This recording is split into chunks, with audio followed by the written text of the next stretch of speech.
भैया राम जी जब विश्राम करते हैं तो छोटे भैया क्या करते हैं, चरण दबाते हैं, चरण की सेवा करते हैं। आज के इस दौर में कोई करता है किसी का? अपनी माता पिता की चरण सेवा तो बालक करते नहीं, भाई की तो छोड़ो, भाई की तो छोड़ दो,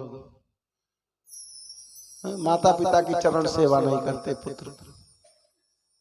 जो मैया 9 महीने अपने कोख में धारण करके उस बोझ को ढोई है, फिर उस सुंदर बालक का जब उद्गम हुआ, जब जन्म हुआ तो सुंदर लाड प्यार से पाली है, बड़ा करती है, अपने खून पसीने से सींचती है, तब वह पुत्र बड़ा होता है। और जब बड़ा होता है तो क्या करता है, उसी मैया को दुख देता है, सुख नहीं देता, दुख देता।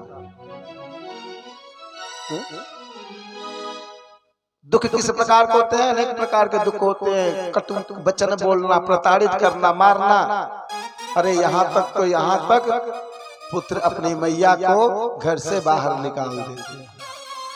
तेरा क्या काम, तेरा काम हो गया, चल। दोष किसका है इसमें? पुत्र का नहीं, पुत्र का दोष नहीं। पुत्र ऐसा व्यवहार करता है तो पुत्र का दोष नहीं है, फिर दोष किसका है? उस माता पिता का दोष है जो अपने पुत्र को उस प्रकार का व्यवहार, उस प्रकार का संस्कार नहीं दिए। आप संस्कार में रखें अपने पुत्र को, देखिए आपका पुत्र आपकी कैसी सेवा करेगा। और जब हम अपने पुत्र की देखभाल नहीं करेंगे, संस्कार नहीं देंगे तो क्या होगा? जब तक बालक रहता है तब तक तो खूब सेवा करते हैं, खूब लाड प्यार करते हैं, और जब बड़ा हो जाता है तो छुट्टा छोड़ देते हैं। फिर वही पुत्र क्या करता है? बिगड़ जाता है। अरे जिस प्रकार से छोटे से बालक को आप संवारते हो ना, बनाते हो, सुंदर उसकी 24 घंटे देखभाल करते हो, वैसे जब बड़ा हो जाए तो भी उसको संभालो। कैसे संभालो? अपने सत्य से, अपने कर्म से, अपने वचन से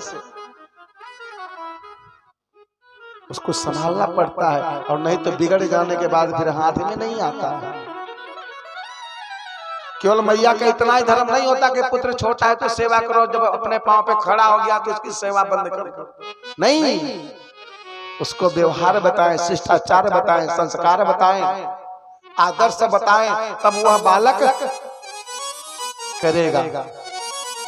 और हम क्या करते हैं? अरे पुत्र तो बड़ा हो गया, अब अपने मर्जी से करने दो, वो करेगा, फिर वही पुत्र बिगड़ेगा।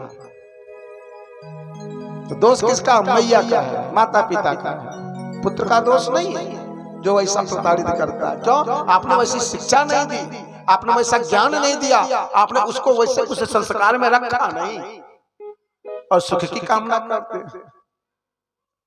सुख ऐसे मिलने वाला नहीं है। इसलिए सभी श्रेष्ठ माता पिता का धर्म होता है कि अपने अनुसार उस पुत्र को उस व्यवहार से उसको सुंदर सजाए, उसको पालन पोषण करें, उसको बड़ा करें, उसको वैसा व्यवहार बताएं। व्यवहार तो पुत्र जानता नहीं, थोड़ा सा बड़ा हुआ भेज दिए विदेश, अब विदेश गया, पढ़ लिख के बाबू साहब बन करके आया, तो क्या आपकी सेवा करेगा? क्या आपकी सम्मान करेगा? उसको क्या पता कि सम्मान क्या होता है? उसको क्या पता कि प्रणाम क्या होता है? उसको कुछ नहीं पता। पढ़ के बाबू तो बन गया, साहब कलेक्टर तो बन गया, लेकिन उसको व्यवहार नहीं पता, शिष्टाचार नहीं पता, बड़े छोटे का आदर नहीं पता। क्या मतलब है ऐसे बाबू साहब बनने से? जब अपनी मैया को परेशान करे, अपने मैया को प्रताड़ित करे। पुत्रों को बिगाड़ने में माता पिता का सबसे बड़ा हाथ होता है। क्यों? क्योंकि उस प्रकार से उसको व्यवहार नहीं दे पाता। व्यवहार दीजिए, प्रेम दीजिए, सर्वदा अपने पुत्र की देखभाल करें कि क्या कर रहा है, कहाँ जा रहा है, क्या कैसे अपने जीवन को बिता रहा है, देखते रहिए।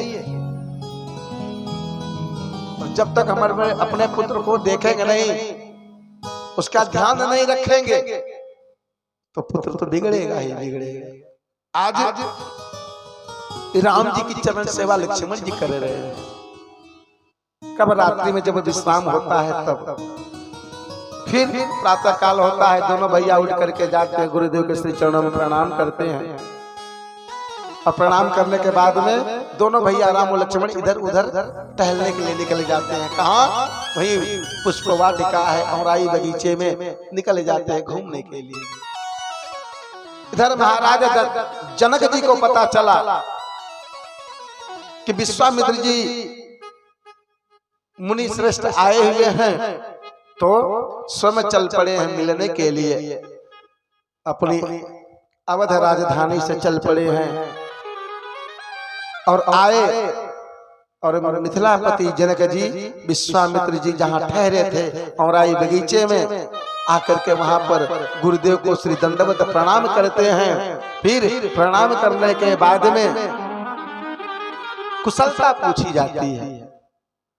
विदेह महाराज जी कहते हैं, हे गुरुदेव, आप यहाँ तक चल करके आए, आपने मिथिलापुरी का मान बढ़ा दिया है, मिथिलापुरी को पावन कर दिया है, धन्य कर दिया है। आपके दर्शन से आज मेरे मनोरथ सफल हो गए। गुरुदेव से मिलते हैं, गुरुदेव से बैठ करके और बातें करते हैं, सत्संग करते हैं। सत्संग किसे कहते हैं जानते हैं? सत्संग, सत्संग किसे कहते हैं? हम कहते हैं ना कि भैया कहाँ जा रहे हैं? सत्संग में जा रहे हैं। सत्संग क्या होता है? सत्संग अर्थात सत्य का साथ देना है, सत्संग कहलाता है। हमारे मन में झूठ फरेब भरा हो और हम सत्संग सुनने जाएं, सत्संग करने जाएं, तो कोई लाभ नहीं।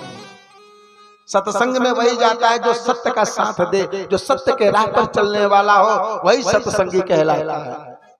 वही सत्संग में जाने का योग्य अधिकारी होता है। मन में छल कपट हो और सत्संग करे तो कोई लाभ नहीं। इसलिए सत्संग आपस में होता है। और सत्संग किससे होता है?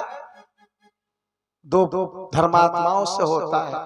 जो धर्मात्मा होते हैं, एक होती है आत्मा और दूसरी होती है धर्म आत्मा। आत्मा हमारे आपके हृदय में है और धर्मात्मा कहाँ होते हैं? हमारे आपके सामने होते, जो आंखों से दिखाई पड़ते हैं कि यह प्रेमी है, यह भगत है, यह धर्मात्मा है। इनसे कुछ ज्ञान की बातें की जाए, इनसे कुछ भगवत की बातें की जाए, तो धर्मात्माओं के साथ में क्या होती है? भगवत चर्चा होती है। ठीक उसी प्रकार जैसे दो सत्संगी मिलते हैं तो आपस में सत्संग की बात करते हैं, उसी प्रकार से दो जैसे प्रपंची मिलते हैं तो केवल प्रपंच की बात करते हैं। सत्संगी बनिए, प्रपंची मत बनिए। प्रपंच में क्या होता है? इसकी बुराई उसके सामने, उसकी बुराई उसके सामने, यह प्रपंच है। प्रपंच क्या है? उसकी बुराई उसके सामने, अरे वो तो वैसे ही है, अरे वो तो वैसा है, अरे उससे तो वैसे ही है, भगवान बचाए। क्या बुराइयां है? बुराई की बातें कौन करता है? जो बुरा व्यक्ति होता है वही करता है। लेकिन सत्संगी व्यक्ति बुराई की चर्चा नहीं करते, वो केवल सत्संग की बात करते हैं, भगवत की बात करते हैं, कथा की बात करते हैं। 1 लाख की जीवा से ये शब्द निकलते हैं, 1 लाख के 1 शब्द होते हैं, लेकिन इन शब्दों से हम क्या करते हैं? केवल एक दूसरे की बुराई करते हैं बस। बुराई नहीं करो। अरे अगर बुराई करने के लिए आपके पास इतना समय है तो बुराई छोड़ करके सत्संग की चर्चा करो ना, भगवत की चर्चा करो ना। आपस में आपका ज्ञान चक्षु विवेक भी खुलेगा, भक्ति भी हो जाएगी। लेकिन नहीं, बुराई में ही सब परेशान है कि पड़ोसी ऐसा है, पड़ोसी वैसा है, फलाना ढिमका ऐसा है। केवल बुराई नहीं जीवन बिता रहे हैं। बुरा व्यक्ति बुराई को ही देखता है, अच्छा व्यक्ति बुराई को नहीं, उस बुरे व्यक्ति के हृदय की अच्छाई को देखता है। जो अच्छा व्यक्ति होता है, बुरे व्यक्ति में भी अच्छाई को ढूंढ लेता है। कौन? जो सच्चा सत्संगी होता है।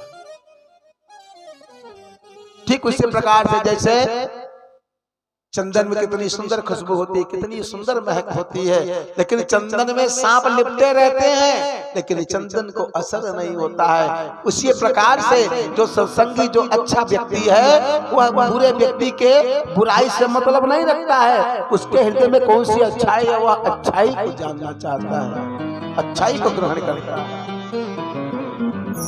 ऐसा नहीं कि बुरे व्यक्ति के पास में अच्छाई नहीं है, उसके पास में भी अच्छाइयां हैं, लेकिन इतनी ज्यादा बुराई है कि उसकी अच्छाई ढक गई है।